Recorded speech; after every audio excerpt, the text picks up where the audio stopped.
ஆணவ படுகொலைக்கு கடுமையான சட்டம் இயற்ற வேண்டும் என்று நாம் தமிழர் கட்சி தலைமை ஒருங்கிணைப்பாளர் சீமான் வலியுறுத்தியுள்ளார். திருச்சி மாவட்டம் சமயபுரம் அருகே தமிழ்நாடு படையேறிகள் பாதுகாப்பு இயக்கம் சார்பில் கள் விடுதலை மாநாடு நடைபெற்றது.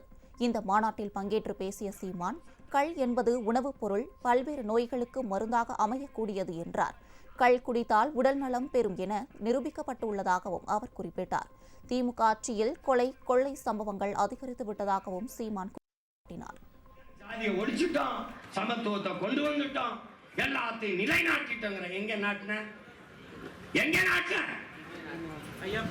கடும் சட்டத்தை இயற்றி சாதிய பெருமைக்கு ஆணவ திமிரிலே நீ கொலை செய்வாய், ஆனால் கடும் சட்டம் தண்டனை என்று வச்சுனா பயப்படுவான். எத்தனை கொலை விழுந்திருக்கு? உங்க ஆட்சியில் தானே, உங்க ஆட்சியில் தானே கொலை விழுந்தா. அந்த இளவரசன் திவ்யா கொலையா? தமிழர் என்று பேசியவர்கள் எங்கே? யாரு ஆட்சியில் இருக்கிறது? இவன் பெருமையா திராவிடன், ஏதாவது தமிழர்கள் இங்கே எப்படி இருக்கு?